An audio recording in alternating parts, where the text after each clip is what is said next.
좀 새롭습니다. 제가 작년에 국감을 할 때는 장관도 없었고 조직의 존폐가 국민들 머릿속에는 저 조직은 없어지겠구나.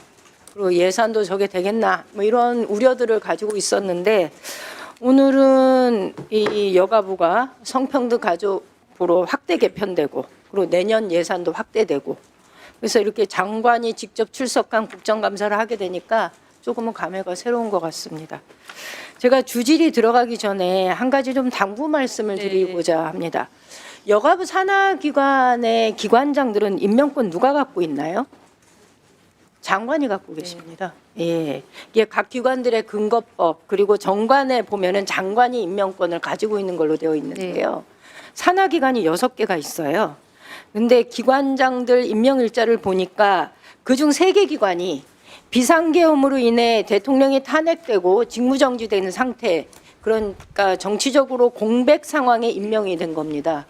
6기관 중에 3곳이 한국양성평등교육진흥원 그리고 양육비 이행관리원은 25년 3월 달에 그리고 한국청소년상담복지개발원은 25년 5월 달에 원장들이 임명됐습니다. 장관도 알다시피 당신은 여성가족부 장관도 공석이었습니다. 대체 누가 어떤 정치적 정당성과 법적 근거를 갖고 기관장을 임명했는지 저희 모르겠습니다. 장관님 이런 상황에 대해서 어떻게 생각하십니까? 네. 뭐 답변하시기가 곤란하신가요? 그럼요.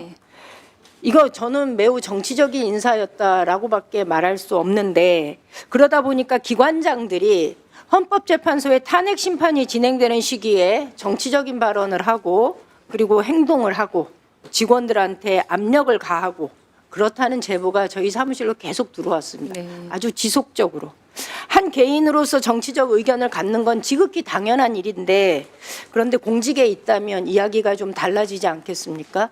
제가 한 기관장의 발언을 오픈 AI에다가 집어넣고 물어봤어요. 이런 경우에 공직자가 받을 수 있는 징계 유형은 무엇이냐 이렇게 물었더니 해임 또는 파면이다 이렇게 답을 하더라고요. 그만큼 중대한 사안이라는 겁니다. 장관님께서 산하기관들의 기관 운영 행태에 대해서 좀 꼼꼼하게 점검해 주시기 바랍니다. 직원들의 불만이 하늘로 치솟습니다.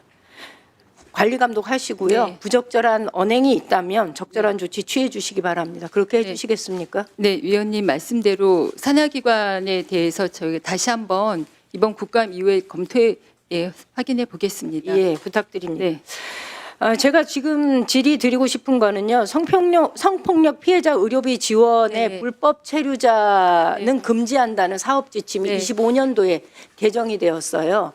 아까 야당의 간사님께서 자료 요청 발언에서도 이미 많은 내용들이 언급이 되었는데 그 부분을 좀 하나 짚고 넘어가고자 합니다. 장관님께서 얼마 전에 기자간담회에서 이제 공백의 시간을 넘어서 복원의 시간으로 가야 된다 이렇게 말씀하셨는데 전적으로 공감하고요. 복원하려고 그러면 무엇을 복원해야 되는지 분명히 알아야 되지 않겠습니까? 그러려면 지난 3년 동안 어디가 무너졌는지를 알아야 되는 거고 저는 그중에 하나가 성폭력 예방과 피해자 지원에 관한 업무였다 이렇게 봅니다. 자료화면 보시면은요. 장관님 취임하시기 전인 올해 초에 24년까지 없었는데 25년 지침에 차별 조항이 신설됐습니다. 굉장히 퇴행적이죠. 외국인 등록 여부와 상관없이 외국인 성폭력 피해자의 의료비는 범죄 피해자에 대한 구조 지원 측면에서 적극적으로 지원 그래놓고 가로치고 불법 체류자 불가 이렇게 되어 있습니다. 과거에는 이 사람의 체류 여부를 그러니까 등록 여부를 확인하지 않았습니다. 그런데 이건 굉장히 세상을 거꾸로 가는 거죠.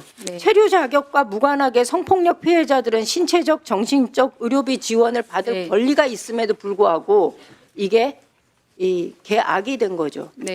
그리고 저는 이 문제와 아울러서 그러니까 성폭력 피해자 지원 구제의 체류 자격을 묻는 행정이 과연 옳으냐라는 이 지점과 당시 지금 성폭력 가정부에서 성평등 가족부에서 이 불법 체류자라는 용어를 사용하는 것이 인권 수호의 천병 역할을 해야 되는 행정부처에서 사용할 수 있는 용어인가라는 이 두 가지 지적을 좀 드리고 싶은 겁니다.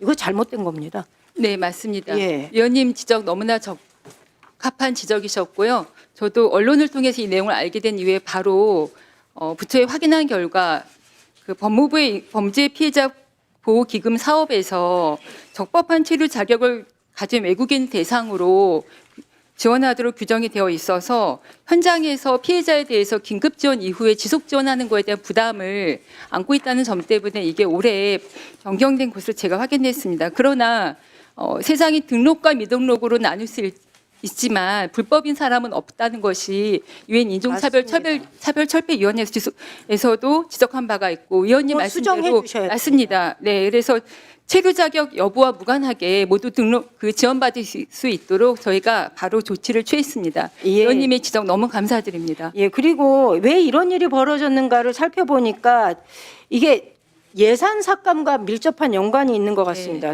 자료 보시면 아시겠지만요. 성폭력 피해자 의료비 지원 예산은 23년 22억 5,800만 원에서요. 네. 24년도에는 21억으로 깎였습니다. 그리고 심리 지원도 네. 9억 4천에서 4억 7천 정도로 네. 절반 이상이 깎였습니다. 이러다 보니까 지원 대상을 축소할 수밖에 없었고 그러다 보니 지침을 아주 불합리하게 개정하게 된 게 아닌가라는 생각이 들고요. 네. 이와 관련해서는 제가 여러 가지 자료가 있지만 시간 관계상 네. 이거 예산 어떻게 하실 계획입니까? 이것과 저는- 관련해서 점검하셨을 텐데요. 네. 계획 있으십니까? 예산 증액돼야 된다 생각합니다. 제가 취임하기 전에 일단 내년도 예산이 정해진 상태인데 저희가 올해 추가 예산이 가능하도록 예. 좀 드리고 그리고 잠깐 네. 자료 넘겨봐 주세요. 그런데도 불구하고 폭력 피해 이주 여성 지원 서비스 안내에는 이렇게 돼 있습니다. 맞습니다. 네. 예, 수고하셨습니다. 자, 다음.